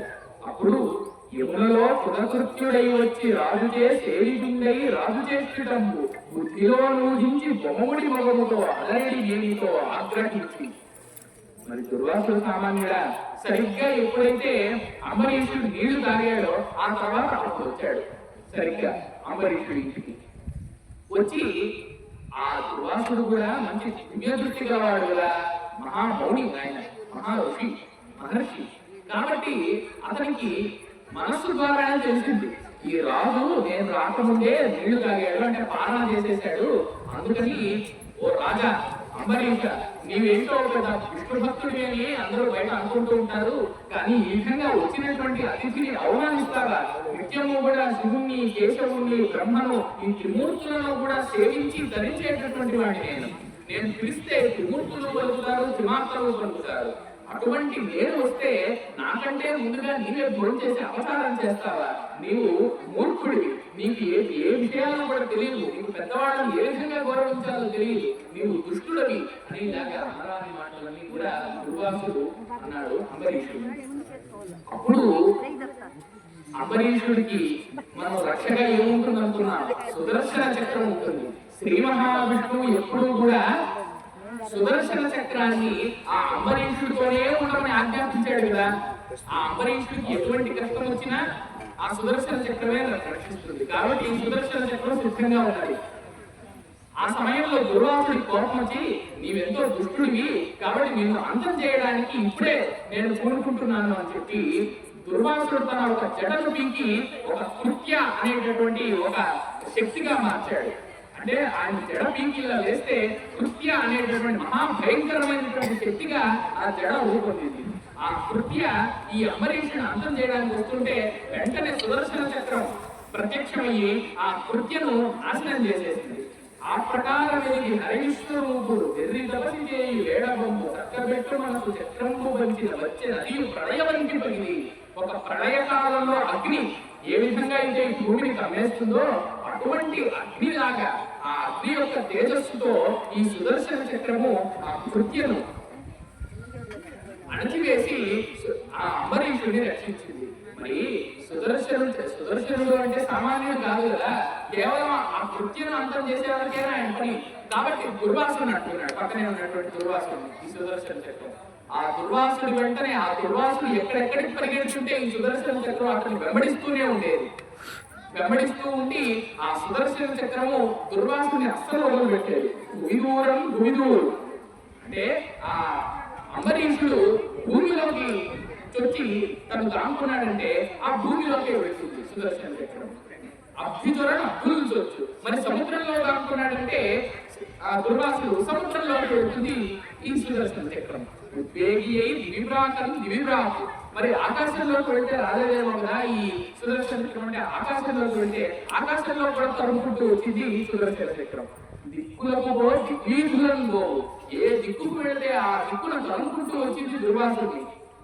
చిక్కి వెసంబృంగిన గుంకు నిల్వ నిరుసులు క్రీడింప క్రీడించు ఒక్కబడి తాపసు వెంటనంటే హరిచక్రం అన్య దుర్వక్రమై. కాబట్టి ఇలా ఎక్కడికి వెళితే అక్కడికి ఆ తపస్విని అంటే దుర్వాసుని వెంట పెట్టుకొని నిత్యం తరుముకుంటూ అతన్ని ఏ విధంగానైనా అంతం చేయాలి అని చెప్పి అతని సంగతి తేల్చాలి అని ఈ సుదర్శన చక్రం శ్రీ మహావిష్ణువు ఆజ్ఞ చేత ఆ దుర్వాసుని వెంబడించింది. ఏ లోకములకైనా వెంటబడితో నేతించు చక్రాల జ్వాలలు మానుకువారు లేని దేవజ్యేష్ఠ లోకేషు వాడ ఆలోచించి విధాత విశ్వజన వ్యాపార పారీణ రేఖా లీలేక్షణ కావవే కరుణ చక్రం నివారింపవే. మరి ఈ విధంగా ఎక్కడికి వెళ్తూ ఉన్నా కూడా సుదర్శన చక్రం తనను వెంబడించేసరికి చేసేదేమీ లేక త్రిమూర్తులనే ఆశ్రయిద్దామనుకున్నాడు. మొట్టమొదట త్రిమూర్తుల్లో మనకి ఎవరు గుర్తుంటారు? బ్రహ్మ. ఎందుకంటే ఈ లోకాలన్నింటినీ కూడా సృష్టించేది బ్రహ్మ. కాబట్టి బ్రహ్మలోకానికి వెళ్ళాడు, అంటే సత్యలోకానికి వెళ్ళాడు మన దుర్వాస మహర్షి. తనతో పాటు సుదర్శన చక్రం కూడా దుర్వాసుని వెంబడిస్తూ ఉంది. అప్పుడు విధాతను ప్రార్థించాడు, ఓ విధాత, ఓ బ్రహ్మ, ఈ లోకంలో అన్ని విషయాలను కూడా అన్ని పదార్థాలను కూడా సృష్టించి వాటి అన్నింటినీ కూడా ఒక జన్మ ప్రసాదించేటటువంటి వాడు నువ్వే కదయ్యా, నన్ను ఏ విధంగా ఆయన రక్షించు అంటే బ్రహ్మగారు తెల్లమొహం వేశారు. అయ్యా దుర్వాసుని, శ్రీ మహావిష్ణువు ఆజ్ఞ చేత వచ్చినటువంటి ఈ సుదర్శన చక్రాన్ని నివారించడం నా తరం కాదు, నా తరమే కాదు, ఎవ్వరి తరము కూడా కాదు. ఈ లోకంలో నేను గాని, శివుడు గాని, ఇంద్రుడు గాని, దేవతలందరూ గాని, సర్వ ప్రాణులు గాని సాక్షాత్తు శ్రీ మహావిష్ణువు ఆజ్ఞను ధిక్కరించేటటువంటి వాళ్ళం కాదు. అంత మహాత్మ్యం శ్రీ మహావిష్ణువుకు ఉంటుంది. అందువలనే శ్రీ మహావిష్ణువు ఆజ్ఞ చేత ఈ సుదర్శన సుదర్శనుడు వచ్చాడు కాబట్టి అతన్ని నివారించడం మా వల్ల కాదు స్వామి అని ఆ బ్రహ్మగారు చేతులు చేశాడు ఆ దుర్వాస మహర్షికి. అప్పుడు ఇంకా దుర్వాసుడు ఏం చేస్తాడు? వెంటనే శివుడి దగ్గరికి వెళ్దాం అనుకున్నాడు. శివుడి దగ్గరికి వెళ్ళి, ఈశ్వర, ఈ సుదర్శన చక్రాన్ని ఏ విధంగానైనా ఆపుడండి, నీవే నాకు ఇచ్చు అని ప్రార్థించాడు. ఎందుకంటే ఈ లోకంలో ఏ పదార్థాలైనా కూడా లయింపజేసేటటువంటి వాడు ఈశ్వరుడు. అంటే లోకంలో సృష్టింపబడి పోషింపబడినటువంటివి ఎప్పుడో ఒకసారి నశించాలి కదా. ఆ విధంగా లోకాన్ని తనలో లీనం చేసుకునేవాడు ఈశ్వరుడు, పరమేశ్వరుడు. అటువంటి ఈశ్వరుడు తనను కాపాడకపోతాడని అంబరీషుడి యొక్క చక్రం, మన సుదర్శన చక్రం వెంబడిస్తుండగా దుర్వాసోముని ఈశ్వరుని శరణించడానికి వెళ్ళాడు. అప్పుడు శివుడు అంతకంటే ఇంకా కూడా చేతులు చేశాడు. ఏం చెబుతూ ఉన్నాడు? వినవయ్య తండ్రి ఈ విశ్వేశ్వరుని ముందు చతురాస్య జీవకోశములు పెట్టు, వేల సంఖ్యలు గూడి వేళకోని భంగి అగుతుందు చలుతుందు నదియుగాక, ఎవ్వారిచే భ్రాంతి ఏమందుచున్నారము, ఏను దేవలు సురేంద్రసుతుడు నారదుడు కనకుమారుడు ధర్ముడు ఆ కపిలుడు మరీచ్యాదుడు అన్యపారవిధులు సిద్ధపతులు ఎవరి మాయ ఎరుగలేము దానంత పడుతూ అట్టి నిఖిల నాకు ఆయుధ శ్రేష్టంబు తొలగజేయమాకు దుర్లభంబు. శివుడు ఈ విధంగా అంటూ ఉన్నాడు, వినవయ్యా దుర్వాస మహర్షి, ఈ విశ్వేశ్వరుని ఈ విశ్వంలో అంతా కూడా ఆ బ్రహ్మ సృష్టిస్తే పోషించేటటువంటి వాడు శ్రీ మహావిష్ణువు మాత్రమే. వేల సంఖ్యలు కూడి వేళతో యుద్ధంగి అగుతుంటూ చెందుతుంటూ అటువంటి శ్రీ మహావిష్ణువు యొక్క ఆయుధం ఉన్నదే, ఆ ఆయుధం సామాన్యమైనటువంటి ఆయుధం కాదు, సుదర్శన చక్రం. ఆ సుదర్శన చక్రం ఏ విధంగా ఉంటుంది? సౌదర్శని యుజిహానా దిశి దిశి అని తిరస్కృత్య సావిత్రమర్చి సాక్షాత్తు సూర్యుడి యొక్క ప్రకాశాన్ని కూడా ధిక్కరించేటటువంటి ప్రకాశం ఈ సుదర్శన చక్రానికి ఉంటుంది. ఎన్నో రూపాలలో ఈ విశ్వం మొత్తంలో నిండి ఉన్నది సుదర్శన చక్రం. కాబట్టి ఎవరైతే భ్రాంతిని ఏమందుతున్నారో మేమందరం కూడా ఆ సుదర్శన చక్రం యొక్క మహాత్మ్యాన్ని తెలుసుకోలేక మేమందరం భ్రమపడుతున్నాం. సుదర్శన చక్రం ఇటువంటి వాడని, లేదా సుదర్శనుడు ఈ విధంగా ఉంటాడని మేమందరం భ్రమపడుతున్నాం తప్ప మాకు కూడా ఉన్నటువంటి మహాత్మ్యము ఆ సుదర్శన చక్రానికి ఉన్నది. నారదుడు, అధుడు, సనత్కుమారుడు, ధర్ముడు, ఆ కపిలుడు, మరీచ్యాదుడు అంటే నారద మహర్షి, బ్రహ్మ, సనత్కుమారుడు, యమధర్మరాజు, కపిల మహర్షి, మరీచి, ఇట్లా ఇత్యాది అందరూ కూడా మొదలైనటువంటి వాళ్ళందరూ కూడా ఆ శ్రీ మహావిష్ణువు యొక్క ఆయుధమైనటువంటి సుదర్శన చక్రాన్నే ప్రార్థిస్తూ ఉంటారు. అటువంటి సుదర్శన చక్రం యొక్క మహాత్మ్యం వీళ్ళకే అర్థం కాదంటే, మాకందరికీ కూడా అర్థం కాదంటే మేమెక్కడ సుదర్శన చక్రాన్ని ఆపగలము? కాబట్టి మేమెవరో నిన్ను కాపాడము, విష్ణువు ఒకడే నిన్ను కాపాడుతాడు, కాబట్టి ఆ విష్ణువునే వెళ్ళి ఆశ్రయించు అని శివుడు కూడా ఆ దుర్వాస మహర్షికి విష్ణువునే ఆశ్రయించమని ఆజ్ఞయిస్తాడు. అప్పుడు ఆ దుర్వాస మహర్షికి కన్నులు తెరుచుకుంటాయి. శ్రీ మహావిష్ణువును నిత్యము కూడా ఆరాధించేటటువంటి అంబరీషుడు గొప్ప భక్తుడిని నేను అపకారం చేయడం వల్ల, అంటే ఒక నిందను అతనిపై వేయడం వల్ల నాకు ఇంత కష్టం వచ్చిందా? ఏ విధంగానైనా సరే ఆ శ్రీ మహావిష్ణువు దగ్గరికి వెళ్ళి ఆయన కరుణను పొందితే గాని నన్ను ఈ సుదర్శన చక్రం వదిలిపెట్టదు, లేకపోతే నన్ను నిత్యం వెంబడిస్తూ నన్ను నశింపచేయాలి, నన్ను నాశనం చేయాలని ఈ సుదర్శన చక్రం చూస్తూ ఉన్నది. కాబట్టి శ్రీ మహావిష్ణువు దగ్గరికి నేను వెళ్తాను అని ఆ వైకుంఠానికి వెళ్ళాడు. వైకుంఠం ఏ విధంగా ఉండట? ఆ వైకుంఠములోని ధర్మమణి సౌభాగ్రముపై లచ్చి తాగ్రేవం మెల్లన నర్మభాషణములను క్రీడించు పుణ్యుల్ హరిం దేవాధీశ్వరుగాంచి ఓ వరదా ఓ దేవేశ ఓ భక్త రక్షా విద్యా పరతంత్ర మానుపగదే చక్రానల జ్వాలలం. ఆ వైకుంఠంలో ధర్మమణి సౌభాగ్రముపై మంచి బంగారంతోనూ మణులతోనూ చేయబడినటువంటి పెద్ద కోట ఉందట, సౌధము. ఆ భవనంలో లక్ష్మీదేవి తనతో ముచ్చటలాడుతూ ఉండగా యోగ నిద్రను చేస్తున్నట్టుగా నటిస్తూ అత్యంత విలాసంగా శయనిస్తూ లీలలన్నింటినీ కూడా చేసేటటువంటి శ్రీ మహావిష్ణువు ఆ వైకుంఠంలో ప్రకాశిస్తూ ఉన్నాడట.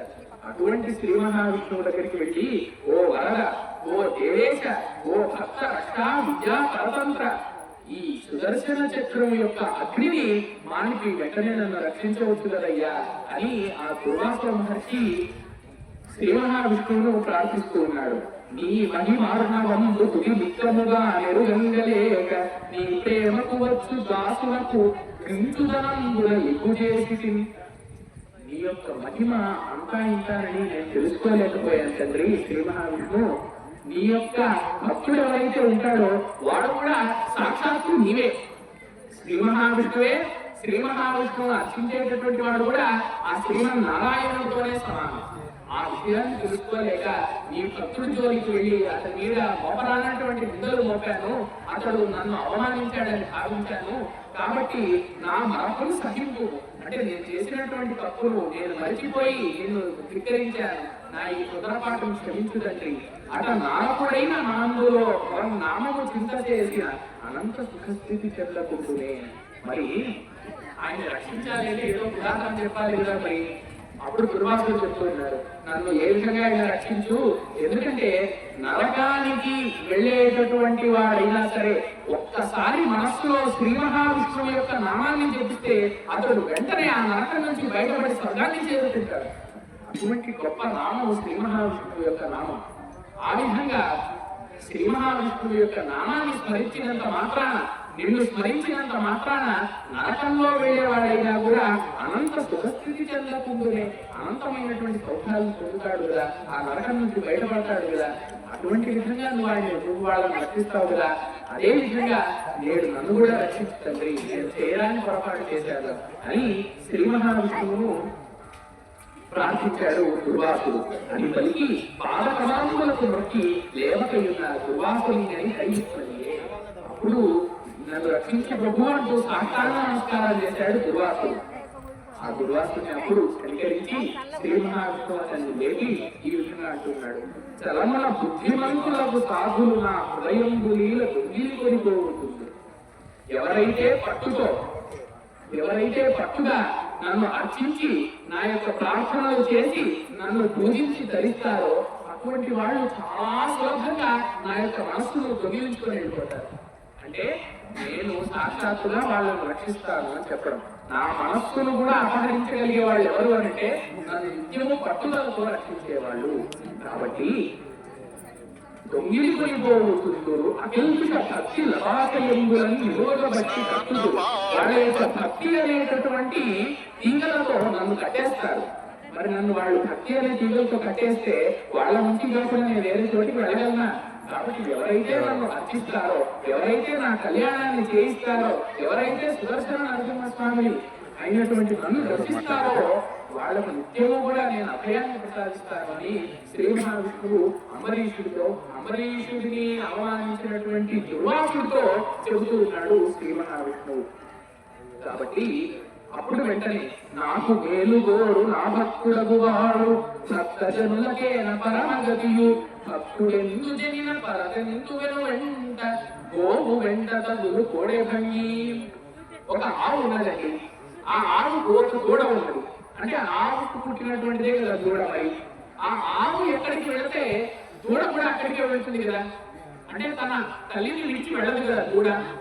అదేవిధంగా నన్ను ఎవరైతే నిత్యము ప్రార్థిస్తారో అతను ఎక్కడికి వెళ్ళినా నేను అతన్ని విడవకుండా అక్కడికి వెళ్తాను, అతనితో పాటే అతన్ని రక్షిస్తూ ఉంటాను అని ఈ విధంగా విష్ణువు అభయం ప్రసాదించి అప్పుడు సుదర్శన చక్రాన్ని కూడా చెప్తూ ఉన్నాడు.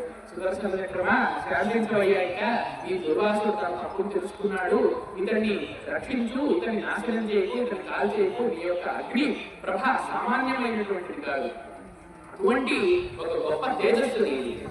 అందుకని ఆ సుదర్శన చక్రాన్ని కూడా శ్రీ మహావిష్ణువు కాస్త శాంతింపజేసి ఈ దుర్వాసుని ఏమి చేయకుండా రక్షించాడు.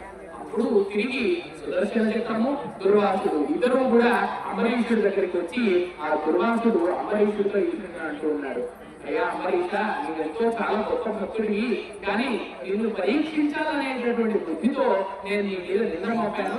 ఒక గొప్ప భక్తుడి మీద నింద మోపితే ఎటువంటి స్థితి కలుగుతుంది అని నేను ఇప్పుడు ప్రత్యక్షంగా అనుభవించాను. కాబట్టి నీ అంతటి పరమ మహాత్ముడు ఇంకొకడు లేడు, నీ అంతటి విష్ణు భక్తి పరాయణుడు మరొకడు లేడు అని ఆయన స్తుతించాడు. అప్పుడు ఆ సుదర్శన చక్రాన్ని కూడా ఆయన స్తుతించాడు ఆ దుర్వాసుడు. అదే విధంగా అంబరీషుడు కూడా ఆ విధంగా సుదర్శన చక్రాన్ని స్తుతించాడు. నీవ పావకుడవు, నీవ సూర్యుండవు, నీవ చంద్రుండవు, నీవ జలము, నీవ నేలయు, నింగి నీవ, సమీరంబు నీవ, భూతేంద్రియ నికరమీవ, నీవ బ్రహ్మంబును, నీవ సత్యంబును, నీవ యజ్ఞంబును, నీవ ఫలము, నీవ లోకేశుడు, నీవ సర్వాత్మయు, నీవ కాలంబును, నీవ జగము, నీవ బహుయజ్ఞ భోగి, నీవే నిత్య మూల తేజంబు, నీకునే మృక్కువాడ, నీరదాక్షుండు చాలా మందించునట్టి శస్త్రముఖ్యమా కావమే చాలు ముని. అప్పుడు దుర్వాసుడిని రక్షించమని సుదర్శన చక్రాన్ని ఈ విధంగా స్తోత్రం చేస్తూ ఉన్నాడు అంబరీషుడు. నీవే పావకుడవు, అంటే నీవే అగ్నివి, నీవ సూర్యుడవు, ఆ అగ్నికి శరీరమైనటువంటి సూర్యుడు కూడా నీవే, నీవే చంద్రుడవు, ఆయనే సూర్యుడు, ఆయనే చంద్రుడు. అంటే సుదర్శన చక్రమే ఈ లోకంలో ఉండేటటువంటి అన్ని పదార్థాలకు మూలం. నీవే చంద్రుడి, నీవే జలము కూడా, నీవే నేలయి, నింగి నీవే. అంటే ఆకాశము సుదర్శన చక్రమే, భూమి సుదర్శన చక్రమే. అంటే మొత్తానికి ఏమిటి అంటే సుదర్శన చక్రము విశ్వవ్యాపకమైనది. విశ్వంలో ఉండేటటువంటి అన్నింటినీ వ్యాపించుకొని ఈ విశ్వాన్ని రక్షించేటటువంటి సుదర్శన చక్రమా, నిన్ను సాక్షాత్తు శ్రీహరి ఎంతో పొగుడుతాడు. అంటే మామూలుగా అందరూ కూడా శ్రీహరిని పొగిడితే శ్రీహరి సాక్షాత్తు నిన్ను పొగుడుతాడు. అటువంటి గొప్పవాడు సుదర్శనుడా, అందువల్ల నీవు కాస్త శాంతించి ఈ దుర్వాస మహర్షిని కాపాడు అని అంబరీషుడు ఆ దుర్వాసుని కాపాడమని సుదర్శన చక్రాన్ని వేడుకుంటాడు. ఆ విధంగా వేడుకుంటే అప్పుడు ఆ సుదర్శన చక్రం శాంతించి ఆ దుర్వాసుడు కూడా రక్షింపబడి అంబరీషుడు కృతజ్ఞత చేస్తాడు. అప్పుడు అంబరీషుడు కూడా సుఖం అని చెప్తాడు. ఆ తర్వాత సరే పాలన చేయాలి కదా, మనం మొట్టమొదటి నుంచి పాలన గురించి అనుకున్న ఇంతవరకు పాలనే కాలేదు. కాబట్టి మొదట దుర్వాసుడిని రమ్మని ఆ దుర్వాసుడికి మంచి అతిథి భోజనాన్ని ఇచ్చి ఆ దుర్వాసుడి నుంచి ఆశీర్వాదాన్ని కూడా పొంది అంబరీషుడు ఆ తర్వాత పాలన చేసి ఎంతో కన్నుడిగా ఈ రాజ్యంలోని ప్రాంతాలన్నింటినీ కూడా విడిచి తన పుత్రులకు ఈ రాజ్యాన్నంతా కూడా అప్పగించేసి తాను ఇంకా యోగ మార్గంలో తపస్సు చేసుకోవడానికి వెళ్తాడు. అంటే దీన్ని బట్టి మనం ఏమి గ్రహించాలి? నిత్యము కూడా ఆ శ్రీ మహావిష్ణువును నమ్ముకొని ఆశ్రయించి ఆయన గురించే చింతించేటటువంటి అంబరీషుని అతను కోరుకోకపోయినా కూడా అతన్ని రక్షించడానికి శ్రీ మహావిష్ణువు ఎవరిని పంపాడు? సుదర్శన చక్రాన్ని పంపాడు. ఆ సుదర్శన చక్రము నిత్యము కూడా భక్తులనే వాళ్ళ యొక్క శరీరం చుట్టూ ఎవరైతే శ్రీ మహావిష్ణువును నిత్యము అచంచలమైనటువంటి భక్తితో నిజమైనటువంటి శ్రద్ధతో అర్చిస్తారో ఆ శ్రీ మహావిష్ణువు వాళ్లకు సుదర్శన చక్రాన్ని రక్షణగా పంపిస్తాడు. అటువంటి రక్షణ సుదర్శనుడు కల్పిస్తాడు కాబట్టి ఇక్కడ సుదర్శన యోగ నరసింహస్వామి అని నరసింహుడు వెలిశాడు. ఆ విధంగా ఈ నరసింహస్వామి ఇక్కడ వెలసి ఉండడం వలన ఒకటి, నరసింహస్వామి దుష్టులను శిక్షిస్తాడు, సుదర్శనుడు శిష్టులను రక్షిస్తాడు. అది విషయం. అంటే ఆ పరమాత్ముడికి రెండే కర్తవ్యాలు, దుష్టులను శిక్షించడం, శిష్టులను రక్షించడం. అంటే చెడ్డవాళ్ళను శిక్షించాలి రాక్షసులను, శిష్టులను అంటే మంచి వాళ్ళను రక్షించాలి. కాబట్టి సుదర్శనుడేమో అంబరీషుడు లాంటి భక్తులందరినీ కూడా రక్షిస్తాడు, అంటే శిష్ట రక్షణ. మరి నరసింహస్వామి హిరణ్యకశిపుని తీర్చినట్టుగా రాక్షసులను చెడ్డవాళ్ళందరినీ కూడా శిక్షించేటటువంటి శక్తి నరసింహస్వామి. కాబట్టి ఇది అంత పరమ పవిత్రమైనటువంటి ప్రదేశం. అప్పలాయి గుట్టలో అద్భుతమైనటువంటి ప్రసన్న వెంకటేశ్వర స్వామి సన్నిధిలోనే ఈ సుదర్శన నరసింహస్వామి కూడా వెలసి ఉండడం వలన మనకు శిష్టరక్షణ, దుష్ట శిక్షణ ఈ కలియుగంలో జరిగి మనందరికీ కూడా శుభాలు కలుగుతాయి. ఈ విధంగా సుదర్శన స్వామితో కూడుకున్నటువంటి ఆ నరసింహస్వామిని మనమందరం కూడా ప్రార్థించి తరించి ఇప్పుడు శ్రీనివాస కళ్యాణాన్ని మనమందరం కూడా వీక్షిద్దాం. అంటే శ్రీనివాసుడే నరసింహుడు. ఆ శ్రీనివాసుడు శ్రీభూదేవి సమేతుడిగా తన కళ్యాణాన్ని జరుపుకుంటూ ఉంటే సాక్షాత్తు మనమందరం కూడా శ్రోతలుగా వీక్షకులుగా ఉంటే మనమందరం కూడా ఆది దంపతుల యొక్క కళ్యాణాన్ని మరొకసారి చూడడం అంటే అది ఎంత భాగ్యం అండి. ఆ భాగ్యం మనందరికంటే ఈ అర్చక స్వామి ఉన్నారే వాళ్ళని నిజంగా అంటే సాక్షాత్తు పరమాత్ముడికే కళ్యాణాన్ని వివాహాన్ని చేయించేటటువంటి అదృష్టం వాళ్ళది. ఆ శ్రీనివాస కళ్యాణంలో శ్రీనివాసుడు పద్మావతి ఏ విధంగా ఉన్నారంట? సరగుణ పెళ్లి సీటపై సంబరమప్పగ కూర్చుండి ఆ సరసిజ నేత్ర పద్మ నిలుసారకు సిగ్గున చూడ చూచి ప్రేమ రసభరమునంచలకు మాధవ శేషగిరీంద్రవాస నందరుణము కాంతం మునిడి కావునజస్రము వెంకటేశ్వర అని అన్నారు కవిచరకూరి జయచంద్ర శాస్త్రి గారు. ఆయన వెంకటేశ్వర శతకంలో ఈ విధంగా అన్నారు: సరగుణ పెళ్లి పీటపై సంబరమప్పగా కూర్చుంది. లక్ష్మీదేవి, వెంకటేశ్వరుడు వీళ్ళిద్దరూ కూడా సంబరమప్పగా పెళ్లి పీట మీద కూర్చున్నారట. పెళ్లి పీట మీద ఎంతో సంబరంగా లక్ష్మీదేవి కూర్చుని ఆ వెంకటేశ్వర స్వామిని కాస్త తల దించుకుని కళ్ళు మాత్రం పైకి పెట్టి ఆ వెంకటేశ్వర స్వామిని సిగ్గుతో చూస్తూ ఉన్నారట. అటువంటి సిగ్గుతో ఆ శ్రీలక్ష్మీదేవి చూస్తూ ఉండగా ప్రేమ రస భరమునంజలకు, ప్రేమ రసంతోనే నిండిపోయినటువంటి మనస్సు తలవాడైనటువంటి వెంకటేశ్వరుడు మనల్ని కూడా మన యొక్క కోరికలన్నింటినీ నెరవేర్చి మనల్ని రక్షించుగాక అని అందరికీ కూడా స్వస్తి కలగాలని, మంగళం కలగాలని ఆ సుదర్శన యోగ నరసింహస్వామిని, కలియుగ ప్రత్యక్ష దైవమైనటువంటి శ్రీ వెంకటేశ్వర స్వామిని ప్రార్థిస్తూ స్వస్తి ప్రజాభ్య పరిపాలయంతాం న్యాయేన మార్గేణ మహీమహీషాః గోబ్రాహ్మణేభ్యః సుఖమస్తు నిత్యం లోకాః సమస్తాః సుఖినో భవంతు. స్వస్తి.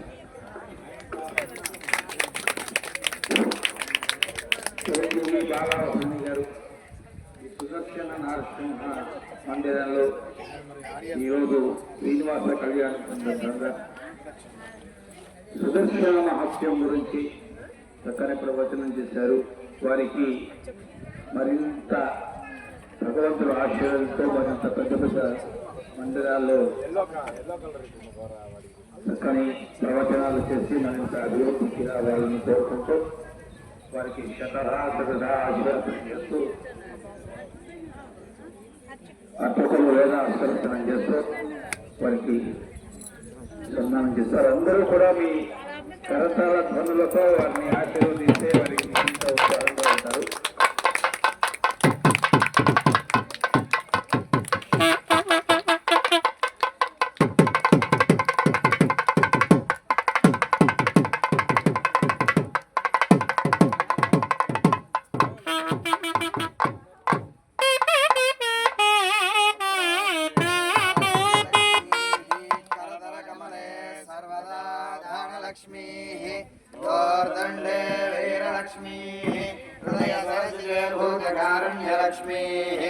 खड्गाग्रे शौर्यलक्ष्मीः निखिलगुणगणाडम्बरे कीर्तिलक्ष्मीः सर्वाङ्गे सौम्यलक्ष्मीः वयुधविजयतां सर्वसाम्राज्यलक्ष्मीः श्रीर्वक्षस्वमायक्षमारोज्यमावेदा शोभामानं महीयते धान्यं धनं वशं भवत्प्रलाभं सुरसंवत्सरं दीर्घमायो शतमानं भवति सदाय पुरुषस्वतेन्द्रिय आयुष्येवेन्द्रिये प्रतिष्ठति वचनावचमान शोभमान कल्याणः श्रीनिवासस्वामी परिपूर्ण कृपाकटाक्ष सिद्धिरस्तु।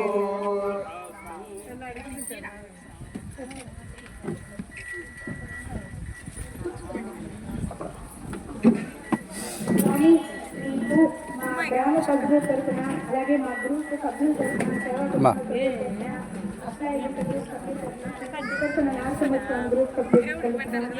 అప్లైకుంట గ్రామ వాస్తవ్యుల తరఫున అప్లైకుంటకి ఇచ్చేసినటువంటి భక్తులు అందరి తరఫున కూడా ఈ రోజు మీరు చెప్పినటువంటి ఈ ప్రవచనం మాలో ఎంతో ఉత్తేజాన్ని పెంచింది, అలాగే భక్తి పారవస్యాన్ని కూడా పెంచింది.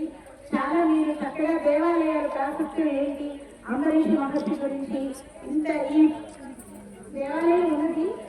ఇంతకు ముందు కూడా చాలా మంది భక్తులు ఇక్కడికి విచ్చేస్తున్నారు, అలాగే అన్ని భక్తి సేవల్లోని పాల్గొంటున్నారు, కైంకర్యం చేస్తున్నారు. ఈ రోజు మీరు చెప్పడంతో ఇది వెయ్యింతలు ఎక్కువైంది అని నేను అనుకుంటున్నానండి. చాలా చాలా చాలా సంతోషం. మీ అంతటి వాళ్ళు ఇక్కడికి వచ్చి ఈ రోజున ఇంత మంచి ప్రసంగాన్ని ఇచ్చినందుకు మా సేవా కుటుంబం పట్ల అందరి తరఫున కూడా మీకు ధన్యవాదాలు స్వామి, చాలా చాలా ధన్యవాదాలు. అచ్యుత స్వామి కూడా ఈరోజు ఎంతో మాకు సహకరిస్తున్నారు. మా అందరి తరఫున మీకు ప్రత్యేక ధన్యవాదాలు. ఈ అవకాశం ఇచ్చినటువంటి మీ నాన్నగారికి చాలా చాలా ధన్యవాదాలు. అడిగిన వెంటనే మోహన్ తప్పకుండా వెంటనే వ్యక్తం చెప్తారు. సార్ మీకు ప్రత్యేక ధన్యవాదాలు సార్. మీ నాయనమ్మ గారు వచ్చారు, అంత పెద్ద ఆమె ఇక్కడికి వచ్చి రావడం మా అదృష్టంలో ఫీల్ అవుతున్నాము. రాజీవ్ లోచన సార్, రాజీవ్ లోచన సార్ గారికి సార్ మీకు చాలా చాలా ధన్యవాదాలు. అలాగే అమ్మ మీకు కూడా చాలా ధన్యవాదాలు. ఇంత పెద్ద వయసులో మీరు ఇక్కడికి వచ్చి మమ్మల్ని అందరినీ ఆశీర్వదిస్తూ ఇంత మంచి ఒక్కతో ఉన్నారు. అలాంటి వాళ్ళు మీ యొక్క పాదాలు వందనాలు, మా అందరి పాదాలు వందనాలు. మీకు శతకోటి వందనాలమ్మా. మీకు ఇంత మహత్వాక్యం ఇంత చిన్న వయసులో ఆయన ఇంత బాగా చెప్తున్నారు అంటే అసలు అనర్గళంగా వచ్చేస్తున్నాయి చూసారా. ఆ స్వామి వారి నోట్లో నుంచి పలికే ప్రవచనం నోట్లో ఎవరో లోపల నుంచి ఒక శక్తి పలికిస్తున్నట్టుగా అంత బాగా మనందరికీ అర్థమయ్యేటటువంటి సరళీకృతమైన భాషలో ఆయన అందరికీ ఎంతో ప్రచోదనం చేస్తూ ఉత్తేజపరుస్తూ దేవాలయాల గురించి, భక్తుల గురించి, శ్రీమన్నారాయణుడు భక్తులు ఏ విధంగా కాపాడతాడని గురించి, సుదర్శన నారసింహస్వామి ఉన్నారు ఈ క్షేత్రంలో, ఏం చేస్తున్నారు అంటే మనం వస్తాము, కళ్యాణాలు చూసుకుంటాము, స్వామివారిని సేవించుకుంటాం, వెళ్తాము. కానీ ఆ స్వామి వారు ఎన్ని చేశారు, ఆయన యొక్క ప్రభావం ఏంటి అని మహత్యాన్ని మనకి ఇంత బాగా వివరించినందుకు మనందరి తరఫున కూడా బాలాచార్య శ్రీ ఉపందర్యం నరసింహ గారికి ప్రత్యేక ధన్యవాదాలండి. శతకోటి వందనాలు. మీకు చాలా చాలా ధన్యవాదాలు సార్. చాలా చాలా జై శ్రీరామ్. చాలా బాగా చెప్పారు. దేవాలయాలు ఒక అర్థం ఎవరు కానీ ఈ రోజు టీచర్లు ఒక మీనింగ్ చెప్పి మాకు అన్ని బాగా అర్థమయ్యేటట్టు చెప్పారు. ఇదే విధంగా మీ జనరేషన్ ఈ ప్రవచనాలు మీరు ఎప్పుడుగా తెలియజేయాలని మేమంతా వస్తాము. అంతేకాదు మీ జనరేషన్ మన సనాతన ధర్మాన్ని పాటిస్తూ ముందుకు వెళ్తుందని కూడా మీకు సేవా కుటుంబం ఓనమ్మ వెంకటేశయ్య సేవా కుటుంబం చారిటబుల్ ట్రస్ట్ తరఫున ఈ రోజున ఈ కార్యక్రమానికి వచ్చిన అందరికీ కూడా ధన్యవాదాలు తెలియజేసుకున్నాం. ఇప్పుడు భరత్ శర్మ గారు ఎంతో గొప్పగా అన్నింటినీ కూడా వివరించడం జరిగింది. ఇక్కడి నుంచి తిరుపతిలో కానీ ఎక్కడైనా కూడా వారు ప్రవచనం కనుక ఉంటే మాకు తెలియజేసినట్లయితే మేము వీలైన వాళ్ళం ఎంతమంది వీలైతే అంతమంది వచ్చి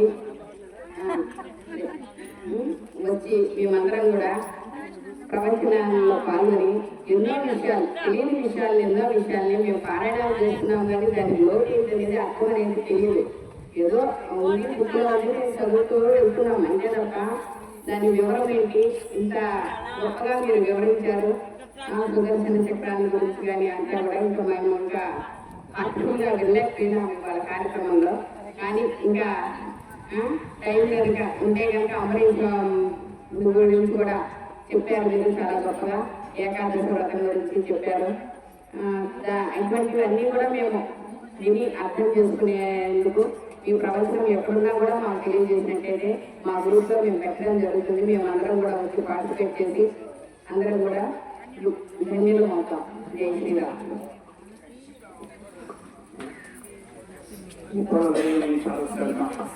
బాలావధాని సహస్రావధానం చేసి వాళ్ళ తల్లిదండ్రుల వాళ్ళ తల్లిదండ్రులకు జన్మించిన వారి వంశపారంగా వచ్చినటువంటి కరుణాశక్తి వల్ల చక్కని కార్యక్రమాలు చేస్తున్నారు.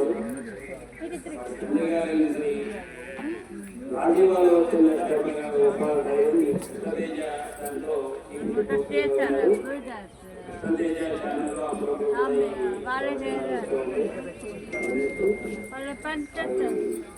రాజీవలోచన శర్మ గారి తల్లి గారు వారు కూడా ప్రభుత్వ ఉద్యోగం చేసి రిటైర్ అయినారు. ఆమె పెద్ద వయసులో కూడా చక్కగా ఇక్కడ మనవడి యొక్క ప్రవచనం వినాలనేటువంటి ఉద్దేశంతో భగవంతుడు తల్లిదండ్రుల రూపంలో వాళ్ళకు జన్మనిచ్చిన వాళ్ళ రూపంలో ఉంటారు కాబట్టి వారిని ఆశీర్వదించాలనే ఉద్దేశంతో వాళ్ళ అమ్మమ్మ గారు నాయనమ్మ గారు ఇక్కడికి వచ్చి ఉన్నారు.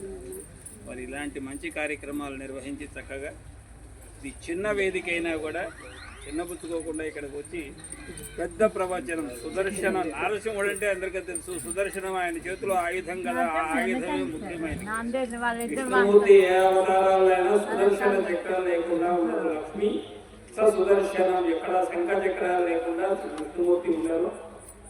అంబరీషవరద గోవింద అని చెప్పుకోవడానికి కారణం అంబరీషుడు వేశారు కదా. అంబరీషుడు లేకుండా విష్ణుమూర్తి లేదు. విష్ణుమూర్తి ధ్యానం చేసే చోటంతా కూడా అంబరీషవరద గోవింద ప్రహ్లాదవరద గోవింద అని చెప్పకుండా విష్ణుమూర్తి కాదు. కాబట్టి చక్కని ప్రవచనం చేసిన వారికి నివారణ తెలియజేస్తూ మా కోరిక నుంచి ఇక్కడికి వచ్చినందుకు మరొకసారి ఈ అవకాశాన్ని చేస్తూ ఇతన్ని కోరుకుంటూ భగవదాశ్రయం పాడుకుంటారని కోరుకుంటూ కొంచెంసేపట్లో కళ్యాణం ప్రారంభమవుతుంది. ఎందుకంటే వారు మళ్ళీ కార్యక్రమం కొద్ది క్షణాల్లోనే కళ్యాణం సందర్భం ప్రారంభమవుతుందో